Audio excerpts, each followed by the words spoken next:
बिस्मिल्लाहिर्रहमानिर्रहीम। अस्सलाम वालेकुम स्टूडेंट्स, आपको इस लेक्चर के लिए वेलकम। इस लेक्चर में टॉपिक होगा सॉल्यूशन ऑफ एग्जांपल्स 8.1 टू 8.7। सबसे पहले एग्जांपल नंबर 8.1 है, what will be the temperature on kelvin scale of temperature when it is 20 degree centigrade on Celsius scale. So temperature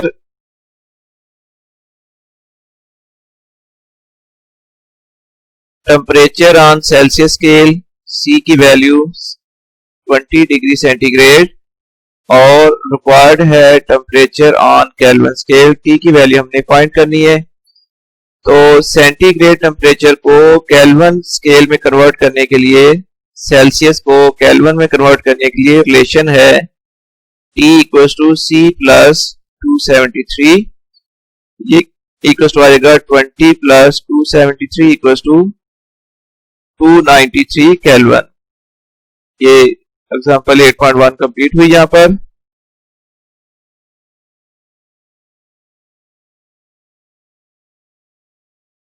example number 8.2, change 300 kelvin on kelvin scale into Celsius scale of temperature. अब given है temperature on kelvin scale T equals to 300 kelvin और required है temperature on Celsius scale C की value अब हमने calculate करनी है। Formula एक बार फिर वही आएगा, केल्विन टेम्परेचर इक्वल्स टू होता है C प्लस 273। अगर बोथ साइड की टर्म्स को इंटरचेंज कर लें, बोथ साइड को चेंज करें, तो फिर हम लिख सकते हैं C plus 273 equals to T और ये प्लस 273 इसको राइट साइड में अगर ले जाएं तो फिर C की वैल्यू आ जाएगी T माइनस 273। अब इसमें T की वैल्यू पुट कर लें तो then C equals to 300 minus 273। इस तरह temperature on Celsius scale C की वैल्यू आ जाएगी 27 डिग्री सेंटीग्रेड।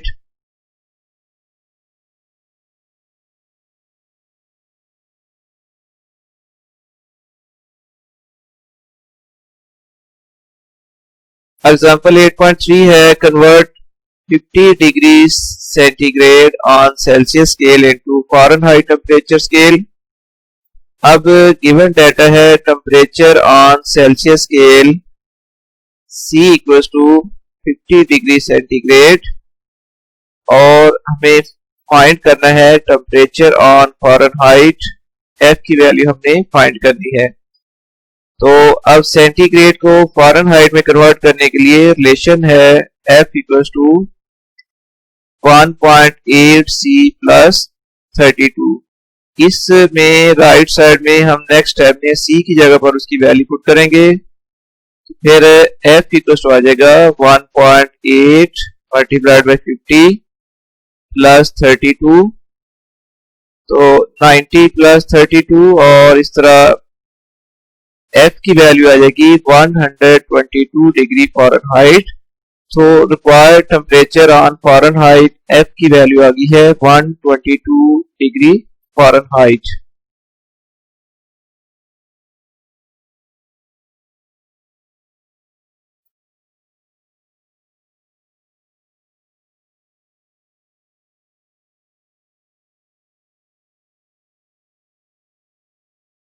एट 8.4 है, example number 8.4, convert 100 degree Fahrenheit into temperature on Celsius scale.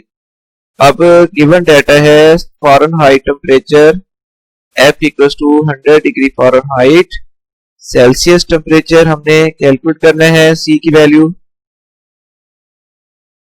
Again formula F equals to 1.8 C plus 32 या 1.8 C plus 32 equals to आ जाएगा F।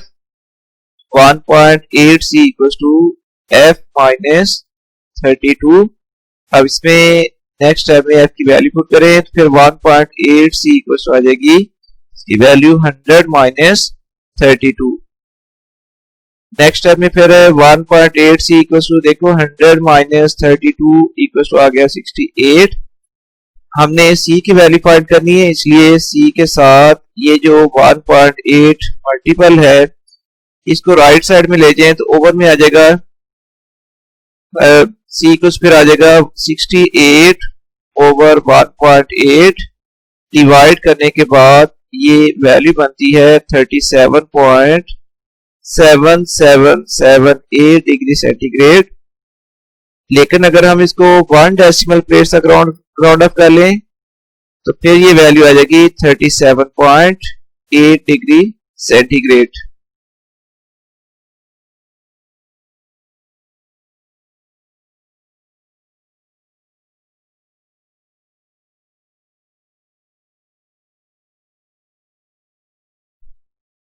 Example 8.5 है a container has 2.5 liters of water at 20 degree centigrade. How much heat is required to boil the water? सबसे पहले volume of water V equal to 2.5 litres. और बच्चों standard ये है कि प्योर वाटर के लिए 1 लीटर का मैस इक्वल होता है 1 किलोग्राम। यानी अगर प्योर वाटर है तो देन 1 लीटर वाटर उसका मैस होगा 1 किलोग्राम। इस तरह फिर मैस ऑफ वाटर आ जाएगा m equal to 2.5 kilogram. 2.5 litre volume और इक्वल टू आ जाएगा mass 2.5 kilogram. Initial temperature T1 equal to है 20 डिग्री सेंटीग्रेड और इसको केल्विन में कन्वर्ट करने के लिए हमने किया है यहाँ पर 20 प्लस 273। इस तरह केल्विन में ये टेम्परेचर आ जाएगा 293 केल्विन। फिर बॉइलिंग टेम्परेचर ऑफ वाटर होते हैं 100 डिग्री सेंटीग्रेड, इसलिए फाइनल टेम्परेचर T2 अब कंसीडर किया जाएगा 100 degree centigrade which is equal to 373 kelvin. तो इधर ही हम मालूम कर लेंगे change in temperature T2 minus T1। फिर डेल्टा T की वैल्यू आ जाएगी 373 kelvin minus 293 kelvin. Then delta T की वैल्यू आ जाएगी 80 केल्विन। और फिर इस रिलेशन में ज़ाहिर है हमने specific heat capacity of water find भी यूज करनी है। Specific heat capacity of water C से जिसको लिखा जाता है इसकी वैल्यू है 4200 जॉल पर किलोग्राम पर केल्विन और रिक्वायर्ड है हीट Q की वैल्यू हमने कैलकुलेट करनी है। बड़ा आसान सा फार्मूला होता है Q equal to CM delta T। अब वैल्यू पुट की जाएंगी 4200 multiplied by 2.5 into delta T की वैल्यू आई थी 80। मल्टीप्लाई करने के बाद ये वैल्यू आ जाएगी 840,000 जॉल। ये सोल्यूशन इसका कंप्लीट हो गया। यहाँ पर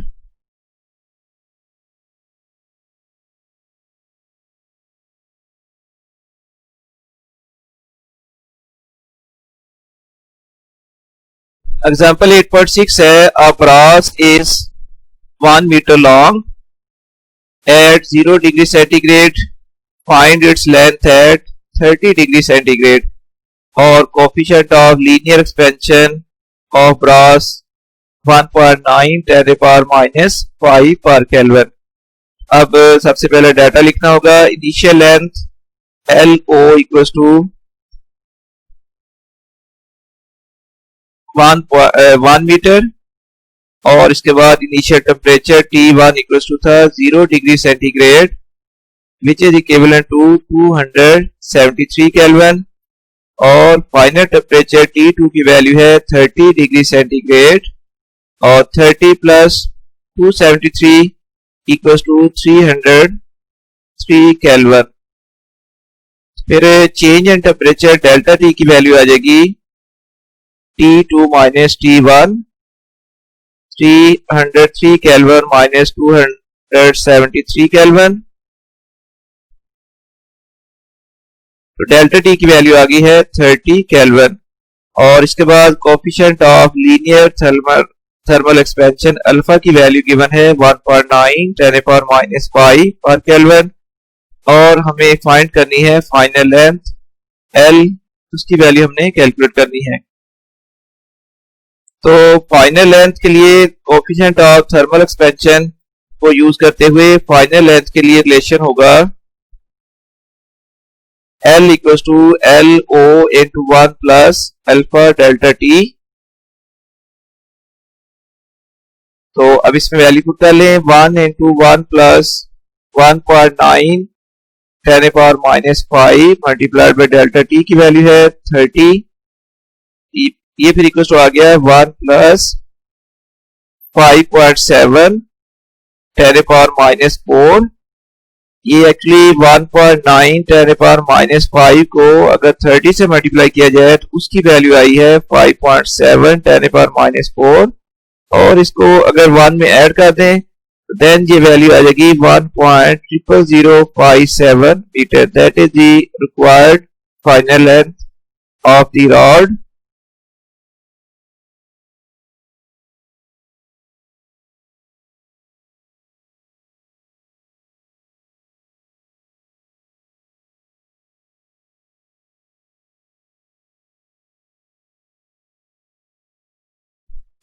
एग्जाम्पल 8.7 है find the volume of brass cube at 100 degree centigrade whose side is 10 centimetre at 0 degree centigrade. Initial length अगर हम इसको LO लिख लें तो LO की वैल्यू 10 सेंटीमीटर और इसको मीटर में कन्वर्ट करने के लिए आपने करना है 10 डिवाइडेड बाई 100। तो ये वैल्यू आ जाएगी 0.1 मीटर। इनिशियल टेम्परेचर गिवन है, इसके बाद T1 equal to 0 degree centigrade equal to आ जाएगा 273 केल्विन। और फिर फाइनल टेम्परेचर स्टेटमेंट के अंदर दिया हुआ है T2 equal to 100 degree centigrade और इक्वल टू आ जाएगी 373 केल्विन। फिर चेंज एंड टेम्परेचर फाइंड कर लेते हैं। Change and temperature equal to आएगा T2 minus T1 373 kelvin minus 273 kelvin equal to 100 kelvin. Change and temperature की वैल्यू और फिर coefficient of linear thermal expansion alpha की वैल्यू गिवन है 1.9 10⁻⁵ पर केल्विन। और हमें क्योंकि इसमें फाइनल वॉल्यूम फाइंड करना है तो इसके लिए हमें यूज करना होगा coefficient of volume thermal expansion. तो coefficient of volume thermal expansion beta की वैल्यू होती है 3 टाइम्स अल्फा, इसलिए फिर बीटा इक्वल टू आ जाएगा 3 मल्टीप्लाइड बाई 1.9 10⁻⁵। तो बीटा की वैल्यू आ गई है 5.7 10⁻⁵ पर केल्विन। और रिक्वायर्ड क्या है? रिक्वायर्ड है फाइनल वॉल्यूम V की वैल्यू हमने कैलकुलेट करनी है। तो इनिशियल वॉल्यूम गिवन नहीं था, इसलिए हम सबसे पहले इनिशियल वॉल्यूम फाइंड करेंगे। इनिशियल वॉल्यूम इक्वल आएगा side multiplied by side multiplied by side. इसमें वैल्यू पुट करें अब 0.1 metre multiplied by 0.1 metre multiplied by 0.1 metre. इस तरह इनिशियल वॉल्यूम VO की वैल्यू आ जाएगी 0.001 क्यूबिक मीटर। फिर फाइनल वॉल्यूम के लिए रिलेशन होगा VO इक्वल टू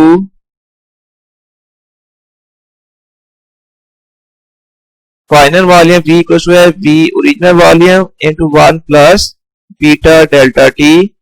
तो 0.001 इंटू 1 प्लस 5.7 10⁻⁵ जो कि बीटा की वैल्यू थी मल्टीप्लाइड बाय डेल्टा T 100। तो ये वैल्यू फिर इक्वल आ गया 0.001 इंटू 1 प्लस 0.0057। अब ये 1 और 0.0057 को प्लस करने के बाद ये वैल्यू आ जाएगी 0057, इसको 0.001 से अगर मल्टीप्लाई करें तो फिर फाइनल वॉल्यूम V की वैल्यू आ जाएगी 1.0057 10⁻³ क्यूबिक मीटर।